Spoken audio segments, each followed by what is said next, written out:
Музејските работници во Македонија го дочекаа 18 мај меѓународниот ден на музеите со дефицит на кадар за конзервација и реставрација на артефактите и делата од збирките.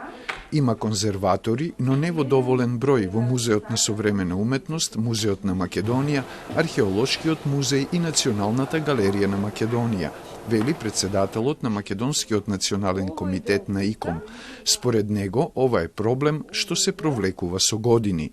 Тоа е голем проблем кој што се одолговлекува во последниве десетина години, че се помалку и помалку конзерватори се заинтересирани, тоест луѓе кои што се заинтересирани за да работат на конзервација на дел. Според Варошанец, проблем до 2016 година биле и депоата во музеите, каде се чуваат вредните експонати, но состојбата полека се поправа преку грантови и поддршка од државата. Целта е, вели председателот на МНК ИКОМ, нашите музеи да ги достигнат светските стандарди околу чувањето, заштитата и презентацијата на нашето вредно културно наследство. Но тоа не е нивната единствена функција, што ја диктира новото време, кажа Здравко Стојковски, кустос историчар во Музеот на Македонија.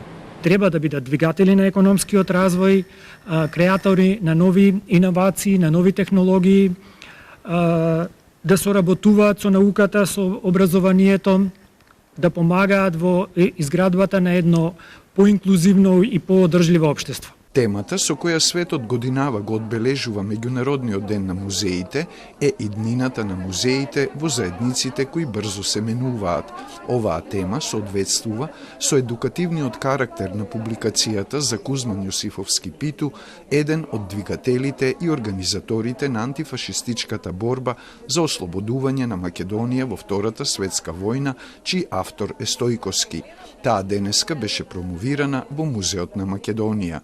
Главната цел на книгата Кузман Јосифовски Питу животна приказна е токму тоа. Таа да послужи како прирачник во образованието и за музејската едукација. Според програмата за инвестиции на ресорното министерство за 2025, Музеот на Македонија е единствен од сите во државата за кои се издвоени средства за поправка на кровот што протекува со години, во висина од 15 милиони денари или околу 244.000 евра.